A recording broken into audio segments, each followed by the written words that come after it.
Sir एक काम करते हैं, इंडेमनिटी और प्लेज को भी उड़ा देते हैं एकदम आराम से, आ जाओ। इंडेमनिटी क्या होता है, there are two person, bailor bailee, बराबर। बेलर किसी पर्पज से अपना गुड्स डिलीवर कर रहा है, टाइटल नहीं दे रहा है, पोजीशन दे रहा है, किसको, बेली को। जैसे ही वो पर्पज कंप्लीट हो जाएगा, बेलर अपने गुड्स को क्या कर लेगा, वापस ले लेगा। सर कैसा कैसा ऐसा कैसा? बोले बड़ा सिंपल है, तुम्हारा मोबाइल खराब हुआ, बोले हाँ, रिपेयरिंग शॉप में ले जाके क्या तुमने ओनरशिप दे दिया, डिलीवरी दिया, पोजीशन, पोजीशन दिया, किसके लिए दिया, बोले रिपेयर करने के लिए। रिपेयर होने के बाद में गुड्स वापस लोगे कि नहीं लोगे, बोले हाँ। अब सुनो, आपके फ्रेंड का गुड्स खराब हो गया, वो रहता गांव में, तुम रहते पुणे में। उसने बोला भाई तू पुणे में जाएगा ना, जो स्टोर होगा वहां पर गुड्स दे देना। मतलब इसने भी तो बेलमेंट किया ना, इसने आपको गुड्स दिया किसके लिए, कि तू स्टोर में देना, किसी पर्पस के लिए। तुमने गुड्स दिया स्टोर में, बराबर, हाँ, रिपेयर करने के लिए, सामने वाले इस, ये भी बेलमेंट हो गया, पर्पस कंप्लीट। अब यहां से बेली जो है, एक तो गुड्स देगा आपको, बराबर, मतलब आप बेलर हो ना, या फिर वो आपकी डायरेक्शन से इसको पोस्ट, इसको सेंड कर देगा आपके फ्रेंड को, समझ में आ रहा है। तो what is contract of bailment, it is a delivery of goods from one person to another person for specific, for some purpose. If the purpose get completed accomplish, the goods either return to the bailor or dispose of as per direction, मतलब आपके friend को direct दे देना, समझ में आया। Yes, this is contract of bailment. तो contract of bailment में दो पार्टी है, बेलर एंड द बेली। इसके बाद में आता है सर, अब सुनो, अगर कॉन्ट्रैक्ट ऑफ बेलमेंट है, मैंने किसी से लोन लिया और उसके अगेंस्ट में मैंने दिया उनको गोल्ड एज अ सिक्योरिटी, तो ये बेलमेंट हुआ कि नहीं हुआ, हाँ, क्योंकि यहाँ पे भी तो हम लोग गुड्स दे रहे हैं ना, लेकिन ये गुड्स हम क्या दे रहे हैं, एज अ सिक्योरिटी दे रहे हैं ना, फॉर परफॉर्मेंस ऑफ प्रॉमिटी, हम उसको गारंटी दे रहे हैं ना खुद के बारे में, बोले हाँ। तो this is called pledge. Pledge is nothing but the bailment. अब ये जो बेलर है ना, बेलर बन जाता है पाउनर, और बेली बन जाती है पाउनी, तो यही यहाँ पे लिखा हुआ है। So bailment of the goods is a, bailment of goods मतलब गुड्स तो आप दे रहे हो as a possession, as a security for repayment of debt और for performance of promise, is a pledge. इधर पाउनर कौन है, बोले जो बेलर है वो बन गया पाउनर, और बोले पाउनी कौन है, तो बोले जो बेली है वो बन गई पाउनी, बराबर। आगे बढ़ते बच्चों, अब सुनो essential elements of contract of bailment. Contract of bailment बोले, पहली बात तो ये कॉन्ट्रैक्ट है तो all essential elements of the contract exist होने चाहिए, बट हमने एक पढ़ा था rule, no consideration no contract, बोले वो एक्सेप्शन है। बेलमेंट में कंसिडरेशन हो भी सकता है, नहीं भी हो सकता है। तुम मोबाइल शॉप पे मोबाइल ले जाने के दो, वो क्या बोलता है, अगर प्रॉब्लम रहा तो पैसा देना, प्रॉब्लम नहीं रहा तो चेक करने दो, समझ में आ रहा है क्या, जब पैसा नहीं लूंगा आपसे, ये वाला। Delivery of a goods, goods delivery करना इंपॉर्टेंट है, ओनरशिप देना इंपॉर्टेंट नहीं है। सर डिलीवरी के अंदर क्या एक्चुअल डिलीवरी आता है, हैंड ओवर ऑफ गुड्स, समझ में आ रहा है, हाँ, तो एक्चुअल डिलीवरी आता है। सर सिंबॉलिक डिलीवरी आता है, मतलब आपने कार नहीं देते हुए कार की दी थी, सिंबॉलिक डिलीवरी। तीसरा आता है कंस्ट्रक्टिव, कंस्ट्रक्टिव डिलीवरी को बच्चे समझ नहीं पाते, समझो दो एग्जांपल देता हूं खत्म करना। अब ए जो है ना, ये अपना बी को ना अपनी कार देने के लिए रेडी है, ना कार की देने के लिए रेडी है। मैंने बोला यहाँ पे सतीश सर बोलते अरे दे दे रे बी को, कार देने तो की दे। बोले कुछ भी हो जाए मैं ना कार दूंगा ना की दूंगा बी को। मैंने बोला ऐसा मान तूने मेरे को दिया, ऐसा मान तूने मेरे को दिया, कल जाके कुछ ऊंच नीच हुई तो मैं देखता, समझ में आ रहा है। तो यहाँ पर ए ने दिया बी को क्या, कार या कार की, लेकिन वो ये नहीं मानता मैंने बी ने दिया, मैंने वो बोलता सर मैं तो मानूंगा मैंने आपको दिया। This is what called constructive delivery. आपने ना मुझे हैंड ओवर किया ना, ना उसकी सिंबॉलिक मुझे दिया, मेरे मम्मी के पास आके मेरे को दिया, मतलब एज गुड एज आपने मुझे दिया ऐसा माना जाएगा ना, हाँ। This is called symbolic. अब क्या हुआ, एक मस्त केस लॉ हुआ, यहाँ पर एक सिनेमा हॉल था। सिनेमा हॉल का क्या था, सिनेमा हॉल ने लोन लिया बैंक से और बोले सिक्योरिटी में क्या दूं, तो बोले अपने जो प्रोजेक्टर है ना वो प्रोजेक्टर लेके जाओ। अब बैंक वालों ने बोला यार प्रोजेक्टर हमारे गोडाउन में रहेंगे तो खराब हो जाएंगे, इससे बेहतरीन है कि काम करो इस प्रोजेक्टर को आप ही संभाल के रखो, इससे कमाई करो। तो सुनो, आइडियली गुड्स का पोजीशन ट्रांसफर होना चाहिए, लेकिन ना एक्चुअल गुड्स गया ना उसका टोकन गया, तो क्या ये बेलमेंट है, क्या ये बेलमेंट है, बोले हाँ ये बेलमेंट है, कंस्ट्रक्टिव बेलमेंट है, समझ में आ रहा है, यस। नेक्स्ट पॉइंट आता है पर्पस, कुछ ना कुछ पर्पस होना चाहिए जिसके लिए गुड्स ट्रांसफर किया। पोजीशन जाना इंपॉर्टेंट है, टाइटल जाना, ओनरशिप जाना इंपॉर्टेंट नहीं होता है, ठीक है। नेक्स्ट पॉइंट क्या आता है तुम्हारा, सर रिटर्न, जैसे पर्पस कंप्लीट हुआ गुड्स रिटर्न करना। अब क्वेश्चन आता है कि मैं अगर बैंक में मनी डिपॉजिट कर रहा हूँ तो क्या ये बेलमेंट है, बोले ये बेलमेंट नहीं है। क्यों बेलमेंट नहीं है, क्योंकि मनी गुड्स की डेफिनेशन में नहीं आता है, बिकॉज गुड्स का डेफिनेशन है goods means every kind of movable property other than money and actionable claim, and it includes share stock going crab grass thing attached forming part of land which can be severe before sell take place। जान दो, आगे बढ़ते बच्चों। अगर आप ornament bank में deposit कर रहे हो, क्या ये बेलमेंट है? बोले ये भी बेलमेंट नहीं। क्यों? क्योंकि एक चाबी आपके पास, एक चाबी बैंक के पास है, तो बैंक को ओनर पोजीशन मिला, कंट्रोल मिला ही नहीं ना। बोलो यस और नो। क्वेश्चन ये आता है कि आपने अपनी कार पार्किंग लॉट में रखी और चाबी खुद के साथ लेके गए, क्या ये बेलमेंट है? ये बेलमेंट नहीं है, क्योंकि ओन अभी भी कंट्रोल आपका है। लेकिन आपने कार पार्किंग के लिए रखी और चाबी भी दे के आए उधर, बोले अगर कोई आया, जगह नहीं मिली तो मेरी कार सरका देना, तो ये बेलमेंट माना जाएगा। ऑपरेशन ऑफ लॉ से कभी कभी बेलमेंट बन जाता है। गवर्नमेंट अथॉरिटी आके आपके कुछ इंपॉर्टेंट गुड्स, आपके डॉक्यूमेंट्स लेके चल जाते हैं, दैट इज ऑल्सो बेलमेंट। उसके बाद में आता है बैंकर लॉकर में आपने ऑर्नामेंट लॉक किए, नॉट अ बेलमेंट। आप पैसे डिपॉजिट कर रहे हो, नॉट अ बेलमेंट। हो चुका है ये सब कुछ। अब आगे बढ़ते बच्चों। बेलमेंट कितने टाइप के होते हैं? बोले बेसिकली दो टाइप के, एक होता है ग्रेटिट्यूअस बेलमेंट, एक होता है नॉन ग्रेटिट्यूअस बेलमेंट। ग्रेटिट्यूअस मतलब इधर आपको है ना सामने वाले से कुछ लेना देना नहीं है, एक तो आप सिर्फ खुद का फायदा देख रहे हो, किसी सामने वाले का फायदा। मतलब सर, मैं गया ताजमहल के सामने, अब मेरा मोबाइल था और मेरे को मेरे वाइफ के साथ में, मेरे मम्मी के साथ में फोटो निकालना, मैंने तुमको मेरा गुड्स दिया, मैंने बोला हम लोगों का फोटो निकालो, तो यहाँ पे मैंने गुड्स आपको दिया, लेकिन किस पर्पज से? मेरे फायदे के लिए। दूसरा एग्जाम्पल, आप मेरे को मिले कहाँ पे? ताजमहल के सामने, आप रोते बैठे हो। बोले क्यों? बोले मेरे मम्मी पापा दिख नहीं रहे, मेरे को इधर छोड़ के गए, डर लग रहा है। मैंने बोला नंबर है घर वालों का? बोले हाँ। मैंने बोला ये ले फोन कॉल कर। तो यहाँ पे मैंने गुड्स आपको दिया, लेकिन किसके लिए दिया?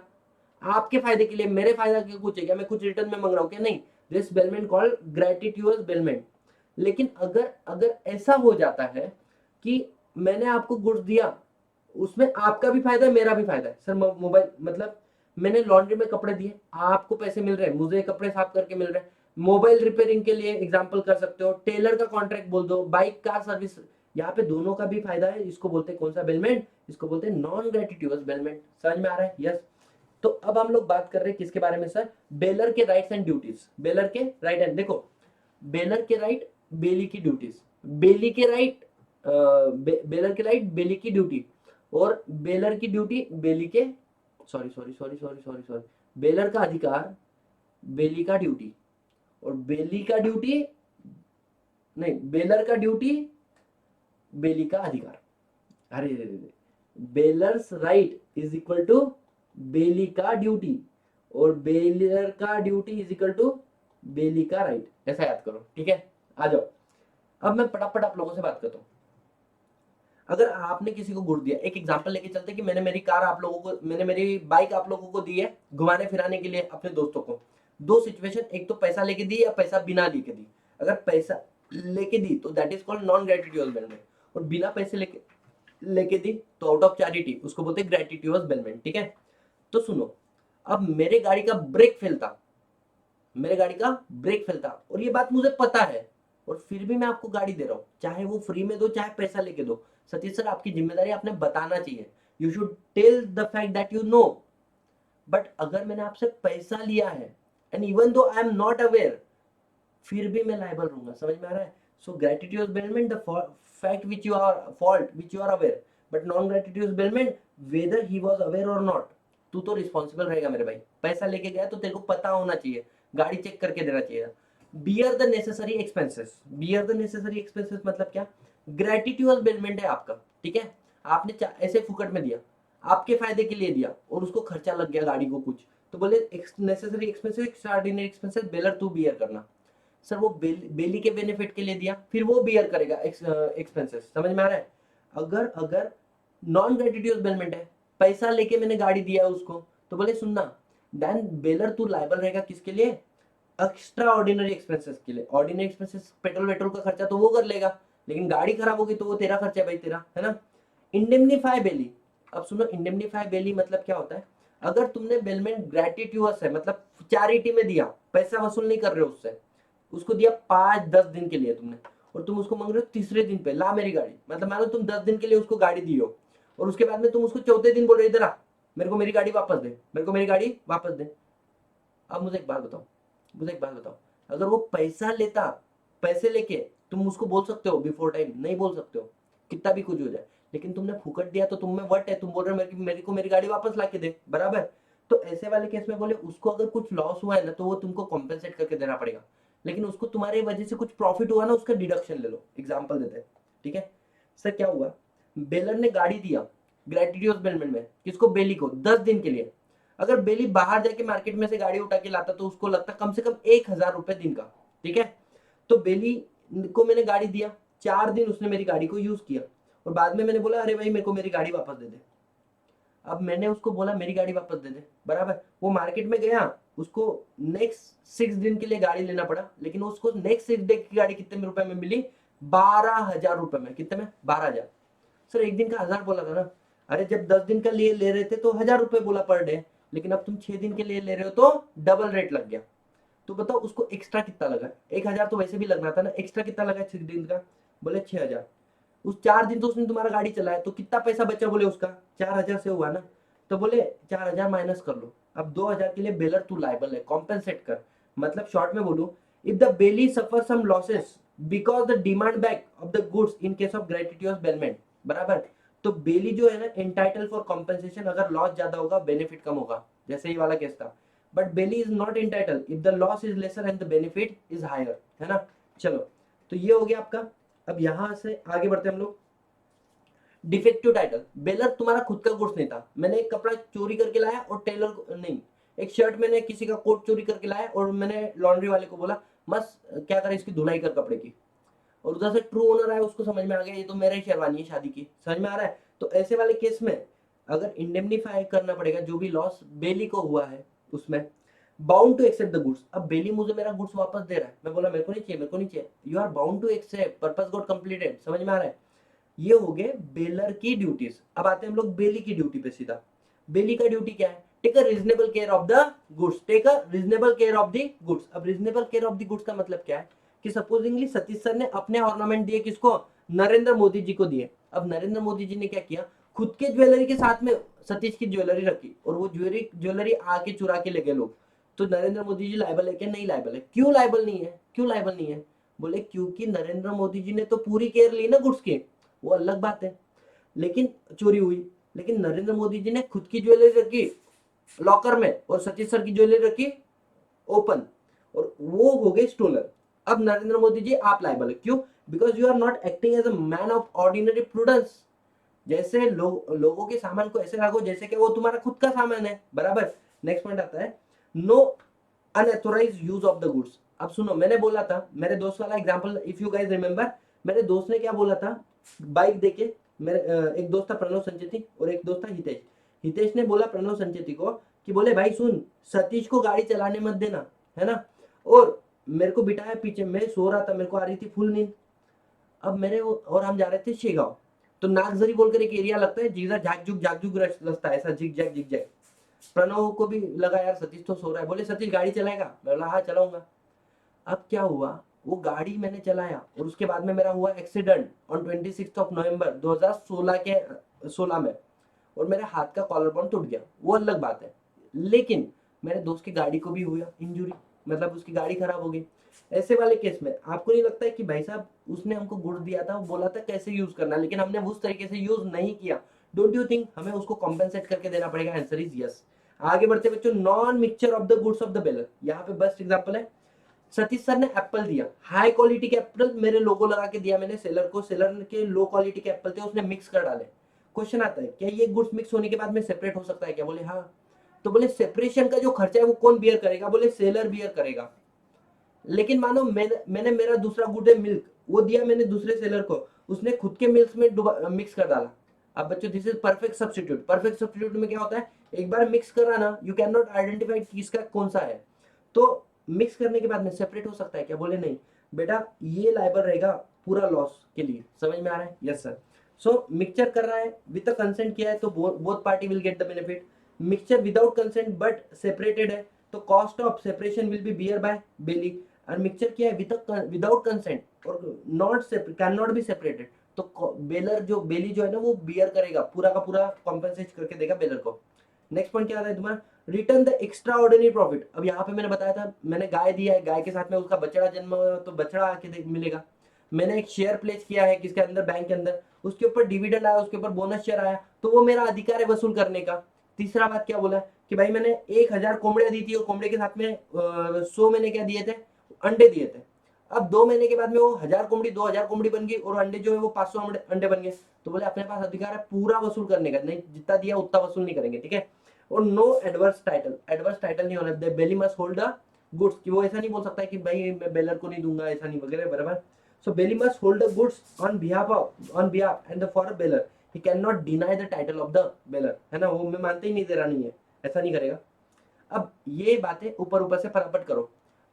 बेली का, जिसको मैंने गुड्स दिया, उसके क्या अधिकार है? Right to deliver the goods to anyone or any of the joint bailor, एक से ज्यादा जॉइंट बेलर है, किसी को भी एक को दे देगा, चल जाएगा। दूसरा, राइट टू इंडेमनीफाई, अगर बेली को लॉस हुआ है बिकॉज ऑफ द बेलर का टाइटल ओरिजिनल नहीं था, तो वो वसूल करके लेगा किससे?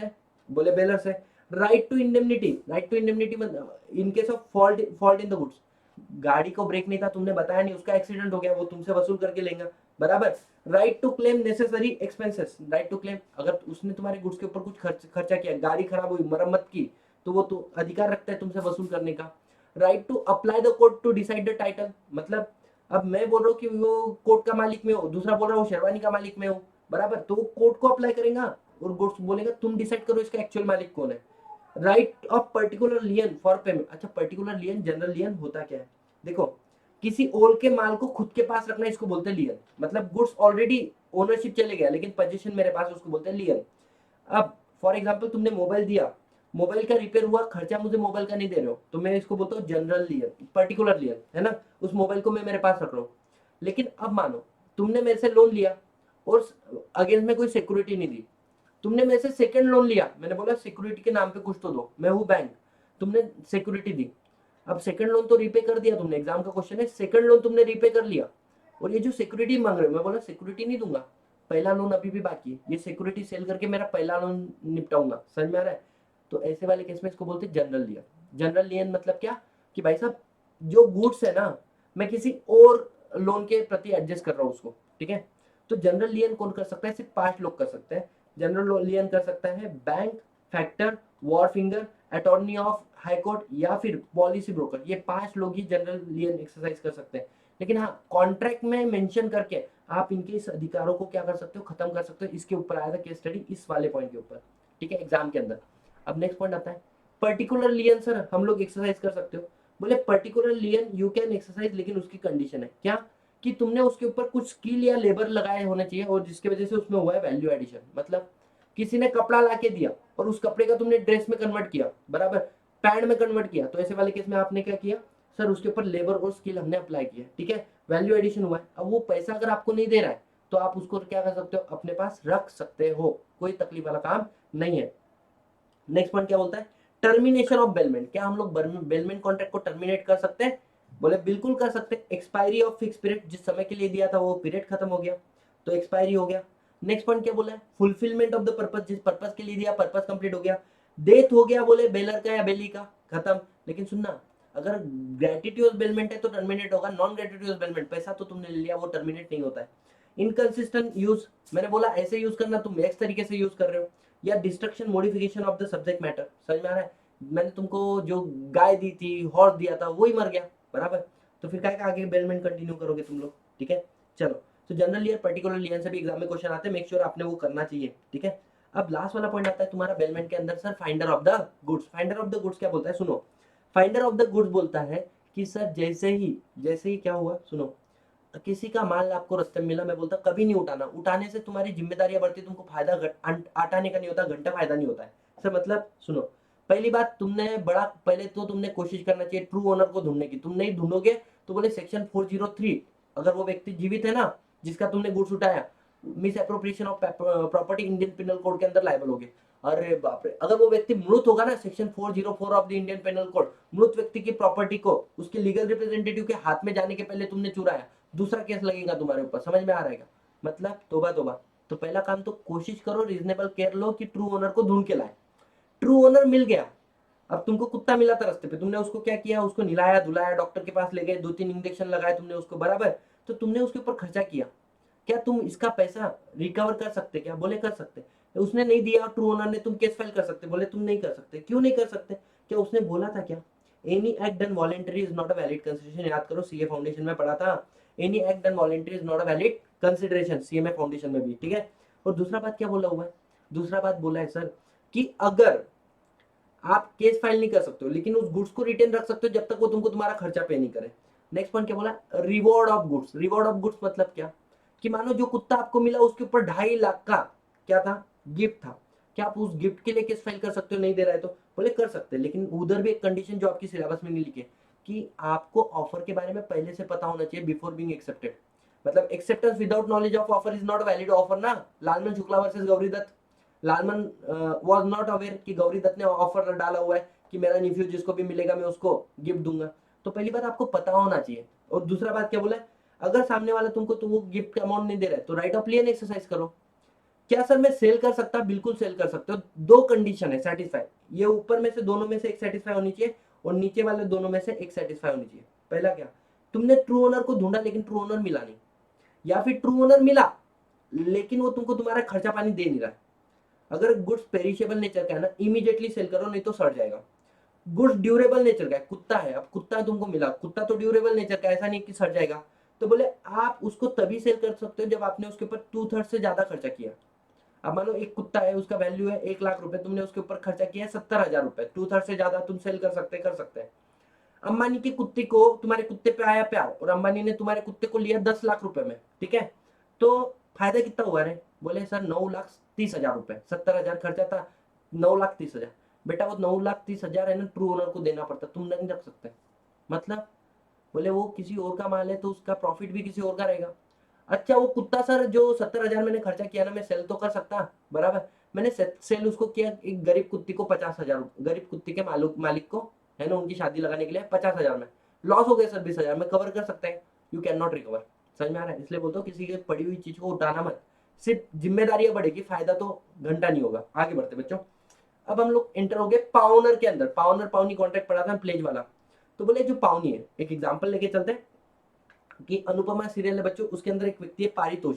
पारितोष ने अपना कुल डैड जो है, उसके ग्रैंडफादर जो है ना, उसका उनका गोल्ड चोरी किया, एक्चुअली नहीं करना चाहिए था, और आगे प्लेज कर दिया और किसी बिल्डर ने उसको लोन दिया, तो ये पावनी बन गया ये बिल्डर। इसके पास क्या क्या अधिकार है, बोले रिटेन द गुड्स, जब तक प्रिंसिपल अमाउंट नहीं आता या फिर खर्चा पानी नहीं आता तब तक वो क्या करेगा, गुड्स को रिटेन करेगा।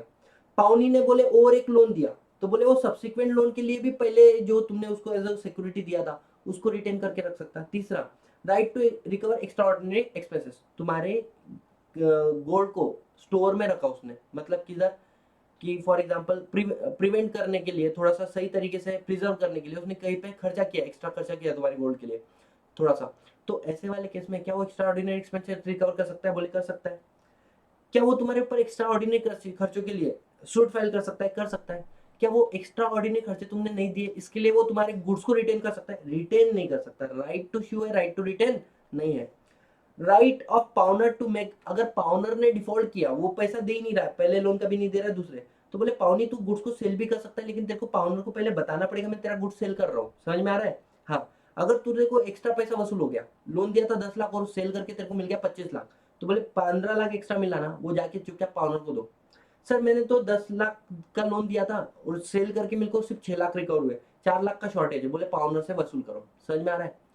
सर पाउनीस की क्या ड्यूटी है, पाउनी की ड्यूटी क्या है, पाउनी के राइट दिखा है, पाउनी की ड्यूटी क्या है, बोले वही बेलर वाले, गुड्स का रीजनेबल केयर लो, अनएथोराइज यूज मत करो गुड्स का, बराबर, गुड्स को मिक्स मत करो तुम्हारे गुड्स के साथ में, बराबर, don't mix the goods with your own goods.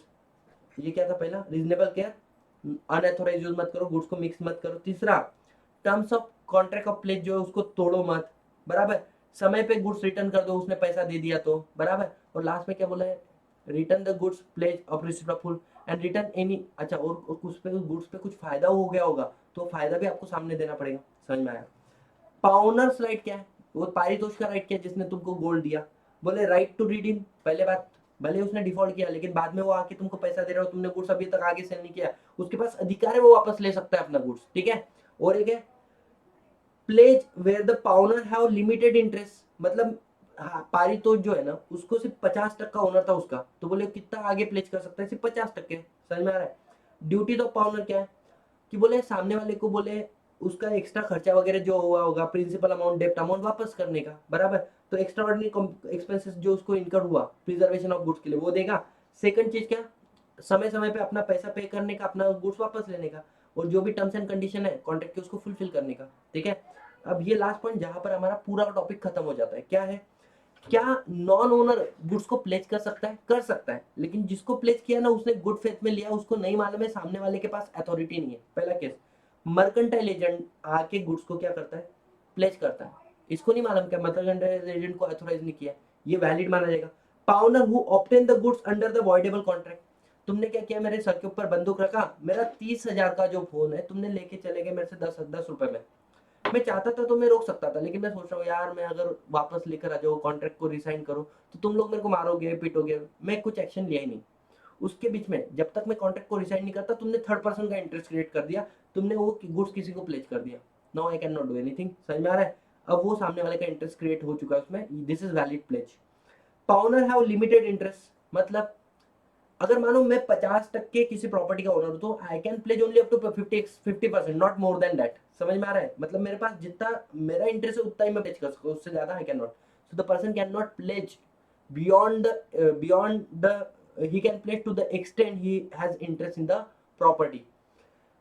को-ओनर, अगर मानो 4 लोग हैं, ए बी सी डी, लेकिन गुड्स पोजीशन में किसके? B, with the consent of all the co-owner, और सामने वाले को लगता है कि बी ओनर है ना, और वो बी कर देता है प्लेज इस गुड्स का, वो वैलिड प्लेज माना जाएगा, भले वो उसका 25% इंटरेस्ट है, लेकिन सामने वाले को ऐसा लगता है कि बीच ओनर है, उसको मालूम ही नहीं को ओनर में एग्जिस्ट करते हैं। This is perfect valid contract of pledge. Buyer in the position before purchase of goods, sorry, अब बायर जो है ना, सेल ऑन अप्रूवल बेसिस होता है कि भाई गुड्स लेके चल जा, 7 दिन तक देख संभाल ले, तो इन बिटवीन वो ओनर नहीं बना, लेकिन पोजीशन उसके पास आ गया, वो चाहे किसी को प्लेज कर दे। समझ में आ रहा है? वैलिड प्लेज माना जाएगा, प्रोवाइडेड उस व्यक्ति को मालूम नहीं होना चाहिए कि बायर अभी तक ओनर बना ही नहीं है। या सेलर इन position after sale, Harshad Mehta वाला केस, क्या कार ऑलरेडी किसी और को सेल कर दिया है, फिर भी हर्षद मेहता को तुम सेल कर रहे हो, क्यों? क्योंकि पोजीशन तुम्हारे पास में है। वैसे ही कार ऑलरेडी गुड सोल्ड हुआ है, किसको? तुम किसी को प्लेज कर रहे हो। So here we are done with the entire Indian contract act के अंदर indemnity, guarantee, bailment and pledge. Now it's your turn कि मॉड्यूल के सारे एग्जांपल पढ़ के निकालो बच्चों, ठीक है? I did my work with a sincere holiness, sincere efforts. Now it's your turn to put more efforts, ठीक है? Thank you so much guys. Next video में एजेंसी भी कवर कर लेंगे।